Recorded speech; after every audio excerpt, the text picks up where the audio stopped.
ቤተሰብ አቶ ኖላዊ ሲሽኮረመምና ፋኖስን ሲያሽኮረመማት እንደታያችሁት እንዴ! አረ እውነት እኔ በጣም ነው ያሳቁኝ እናንተ። አረ መሽኮርመም፣ ከዛስ ልጃገረድነቷን ድንግልናዋን ወሰድኩ ምናምን፣ እሷም ድንግልናዬን ወሰድክልኝ ተገላገልኩ ምናምን ነገሩ አላሰቃቸውም። ግን እነሱ ተሽኮርመመው እኛንም እኮ አሽኮረመሙን ሆ እና አቶ ኖላዊም በጣም ደስተኛ ሆኗል። እንግዲህ በስተመጨረሻም አንድ ላይ ሆነዋል። ድንግልናዋንም እንግዲህ አሳልፋ ሰጥተዋለች። እናም እንግዲህ አንድ ቀን ከሷ ጋር አድሮ ወደ ቤት ይሄዳሉ ሲል አንዴ የአካኪ ዘራፍ እስከ ዛሬ ድረስ ይዤ የቆየሁትን ድንግልናዬን ወስደክ እንዴት ነው በአንድ ቀን የአንድ ቀን ለብለብ ትተኸኝ የምትሄደው? በጭራሽ አይሆንም። ቢያንስ አንድ ሳምንት ከኔ መቀመጥ አለብክ። ስለዚህ የጀመርከውን የድንግልናውንም በዛው ቀጥሎበት እንጂ እንዴት ነው አንድ ቀን ብቻ ነካክተኸኝ የምትሄደው? በጭራሽ የማ ሊሆን አይችልም ብላ እንግዲህ እምቢ ብለዋለች። አቶ ኖላዊም ቢሆን እየተሽኮረመመ አልቀረለትም። እሺ ብሎ በድጋሚ አድሯል ማለት ነው። እና ጨዋታቸው በጣም ደስ ብሎኛል። በነገራችን ላይ ሰላም የኔ ምርጦች፣ እንዴት ናችሁልኝ? ደህና ናችሁ? የኔ ጋር እግዚአብሔር ይመስገን ደህና ነኝ አለሁላችሁ። እናንተስ ጤና ሁሉ ሰላም? ለማንኛውም ለዚህ ቻናል አዲስ ከሆናችሁ ሰብስክራይብ አድርጋችሁ የደወል ምልክቷን በመጫን ቤተሰብ ሆኖ ነባር ቤተሰቦች ደግሞ ላይኳን ጫን እያላችኋት ቪዲዮውን እስከ መጨረሻው እንድትከታተሉት በአክብሮት እጋብዛለሁ ማለት ነው። እጋብዛችኋለሁ የኔ ምርጣ ምርጦች። እና አቶ ኖላዊና ፋኖስዬ ዛሬ በጣም ነው ያሳቁኝ ማለት ነው። ግን ዛሬ ተምቹና አሴር የሉ። እነሱ የድራማው ድምቀት ናቸው በነገራችን ላይ። ለማንኛውም እንግዲህ አቶ ኖላዊና ፋኖስዬ ታርቀዋል። በጣም ደስ የሚል ጊዜም ነው የነበራቸው። ኧረ መሽኮርመም እንዴ! እቅፍ አድርጓት ምናምን ነገር ወይ ጉድ! በስተርጅና ድቁና እና በጣም ደስ ይላል። ለማንኛውም እንግዲህ በጣም ደስ ብሎታል። አቶ ኖላዊም ከእሷ ጋር አድሮ ወደ ቤት ስመለስ ሀኒቾ ከቤት ነበረች። ሀኒቾም የት ነው ያደርከው ምናምን ብላ ጠያይቀው ነበር። ያው ፊቱ ላይ ስለሚያስታውቅበት እሷን ሲያያት ስለደነገጠ እሱም ቢሆን አላንገራገረም። እኔ ያደርኩት በቃ አታስጨንቂኝ፣ ያው ፋኖስዬ ጋር ነው ያደርኩት ምናምን ብሎ ተሽኮርመሞም ቢሆን ግን ሀና ምን አስባ ነው? ቤተሰብ እንደ እስከ ጥግ ድረስ ንገረኝ፣ ምንድነው ያደረጋችሁት? ምን ሰራችሁ ተብሎ ይጠይቃል። ሽማ አይደል ቤተሰብ አባትን ለዛው። ሀና ግን ምን ያስባ ነው? ቆይ እየቆየች ህፃን እየሆነች ነው እንደምትቀረው። ለማንኛውም እንግዲህ ፋኖስ አባትሽ ወደ ደሴ ይሄድ ነበር ምናምን ብላ ነግራት ስለነበረ እሱንም ጠይቀዋለች። ያው እሱም ቢሆን ሊሄድ እንደነበረና ነገር ግን አሁን ነገሮችን እንደተዋቸው ፋኖስን ትቶ መሄድ እንደማይችል ምናምን ነው እያስረዳት ማለት ነው። ሌላ ውድ ቤተሰቦቼ እንግዲህ ጽዮንና ማለቴ ሰላምዬና ቅዱስ ተጣልተዋል። እስከዛሬ ድረስ አልመሰላትም። ሸውዳው አብራው የምትቀጥል ነበር የመሰላት። ነገር ግን እሷ ሸወድኩት ብላ ሸውዷት እየሸወዳት ነበር ማለት ነው። ገብቷችኋል? የተሸወደ መስሎ ነገር ግን እሷን እየሸወዳት ነበር ማለት ነው ሰላምዬ። ይሄን ነገር ግን እንግዲህ ዛሬ በቃ አፍጦታል። የእውነት እንዳልቀረብሽኝ እና ውሸትሽን እንደቀረብሽኝ አውቃለሁኝ ብሎ እውነታውን ነግሯታል። ይህንን ነገር ስታውቅ ደግሞ እሷ በጣም አንገቷን የደፋችው አፍራለች፣ አሳፍራልም። ምክንያቱም እየወደደችው መታለች። የውሸት ብትቀርበውም ከጽዮን ጋር በፉክክር ብትቀርበውም ግን የእውነት እየወደደችው ነው። እዚህ ፕሮሰስ ላይ እያሉ ወይም እዚህ መንገድ ላይ እያሉ ውሸቷን እንደቀረበችው ምናምን ሲነግራት እሷ በጣም ነበር ያፈረችው እና እንዳትከተለኝ ብላ አባራው ነው ትታው የሄደችው። ይሄ ነገር ደግሞ በጣም አስጨንቆት እሱም ቢሆን ከዝራ ጋር ቁጭ ብሎ እያወራ፣ በግኛችን ላይ ዝራ በጣም ጎበዝ ልጅ ነው። በጣም ሲመክረው ምን ማድረግ እንዳለበት አሁንም ቢሆን ሰላም እየወደደችው እንደሆነና እሷን እስከ ጥግ ድረስ ወደ እሱ እስከምትመለስ እስከ ጥግ ድረስ የምትፈልገውን ነገር ማድረግ እንደነበረበት ነው ሲመክረው የነበረው። እና እዝራ በጣም ምርጥ ልጅ ነው በጣም።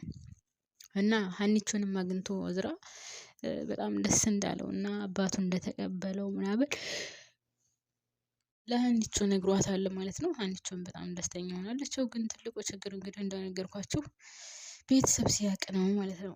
ሌላው ትምህርት ቤት ራሱ በጣም ተበሳጭታ ስለነበረ ሰላም በቅዱስ ተበሳጭታ ስለነበር ትምህርት ቤቱን ራሱ ትታው ነው የሄደችው እና ቅዱስ ተከትሏት ቢወጣም በጭራሽ ልትረጋጋ አልቻለችም። ሀናም ተከትላት ልትወጣ ነበር። ነገር ግን አስተማሪው በጭራሽ አይቻልም ብሎ ከልክሏታል ማለት ነው።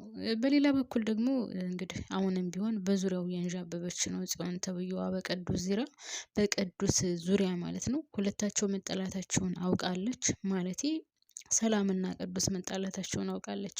ይህንን ነገር ተጠቅማ ደግሞ እሷ ለመቅረብ እየሞከረች ነው። ነገር ግን ቅዱስ ካሁን በኋላ ጽዮንን ይቀርባታል ብዬ አላስብም። በጣም ተሰቃይቷል በእሷ ፍቅር በጣም ከሚገባው በላይ ደግሞ ከዛ በሽታና ከዛ ህመም የወጣው በሰላም ምክንያት ነው። ስለዚህ ተመልሶ ወደ ጽዮን ይመለሳሉ ወይ ካላችሁኝ በጭራሽ ይመለሳል ብዬ አላስብም።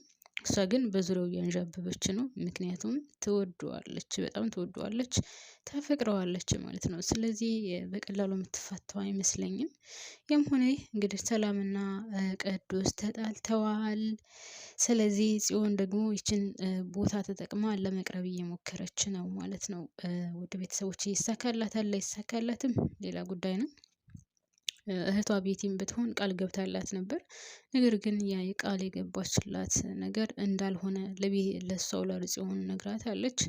ቤቲ ለእህቷ ስትል ያው ብዙ ነገር አድርጋለች። በነገራችን ላይ አንዳንድ ጊዜ ታውቃላችሁ እናትና አባት ሳይኖራችሁ የመጀመሪያ ትልቅ ልጅ ስትሆኑ በጣም ብዙ ዋጋ ትከፍላላችሁ። በጣም ሲጀመር እንደው እንኳን አይደለም የድሃ ልጅ ሆናችሁ የድሃ ልጅ መሆኑ ብቻ ሳይሆን እናትና አባት የሌለው ከሆነ በጣም ከባድ ነው የመጀመሪያ ልጅ መሆን።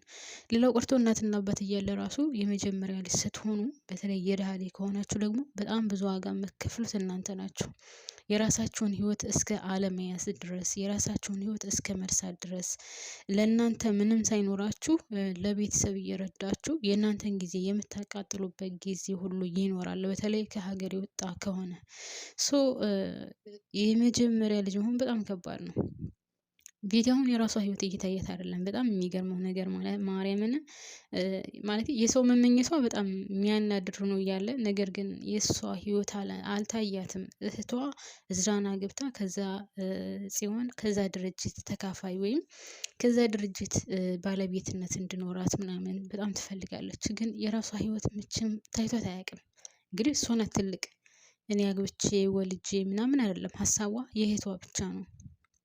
እህትዮም ደግሞ ከዝራ ጋር ብቻ እንድትቀርብ ስለምትፈልግ ዝራን ቅረቤ ብቻ ስለምትላት እህትዮ ደግሞ ያንቺ ህይወት ተቃጥሎ የኔ ህይወትስ መቃጠል አለበት ወይ? ለምንድነው እንደዛ የምትዩ? ትላታለች እና ቤቲም ብትሆን ታሳዝናለች። ማርያምን እንደ ትልቅ ወይም ደግሞ እንደ ትልቅ እህት ሁናችሁ በቦታዋ ብትሆኑ በቤቲ ቦታ ብትሆኑ ምን ታደርጋላችሁ? እውነት እያደረገች ያለችው ነገር ልክ ነው አይደለም? ግን ታሳዝናለች። ደግሞ ማርያምን እኔ ያሳዝነኛለች። ለምን ካላችሁ ይህን ሰውዬ የዚህን ሰውዬ ትዕዛዝ ሳትፈልግ የማትፈልገውን ስራ ሁሉ የምትሰራው ይህ ሰውዬ ከዚህ ሰውዬ ቅርብ ሆና እየሰራችው ያለችው ለእህቷ ብላ ነው እንጂ የእሱን ውጣ ውረድ ወይም ደግሞ የማትፈልገውን ስራ አትሰራም ነበር። ነገር ግን ለእህቷ ስትል ነው። እንግዲህ ሆቴል እገዛልሻለሁ ብሏታል። ነገሩ ከተስተካከለ ነው። ነገሩ ካልተስተካከለ እንኳን አይደለም ሆቴል ሊገዛላት እና ምንም የሚያደርግላት አይመስለኝም። ካያችሁት በልጁ ጉዳይ ራሱ ተበሳጭቶ አንገቷን እንቅ አድርጎ ሊገላት ነበረ እና አቶ ቀላም ማለት እኔ የሆነ ጥሩ ሰው አይመስለኝም። በጣም መጥፎ ነገር ነው የሚመስለኝ። ስለዚህ ድህነት ከባድ ነው። ብቻ ድህነት በጣም ከባድ ነው። ምንም ሳይኖራችሁ ኃላፊነት ስትቀበሉ ደግሞ ነገሮችን የባስ ከባድ ያደርጋቸዋል እና በጣም ነው ያሳዘነችኝ። ቤቴን ብትሆን እውነት ለእህቷ ስትል እየከፈለች ያለችው ዋጋ የራሷ ህይወት ምንም ሳይታያት ምንም ሳያምራት ምንም እያማራት የራሷን ፍላጎት የራሷን ማድረግ ያለባትን ሁሉ ደብቃ ለእህቷ ነው እያደረገች ያለችው እና አንዳንድ ኃላፊነቶች የራሳችሁን ህይወት ድብቅ አድርጎ የራሳችሁን ማንነት ቀብሮ የሌላ ሰውን ማንነትና የሌላ ሰውን ህይወት ያስተካክላልና ከባድ ነው። እውነት አሳዘነችኝ።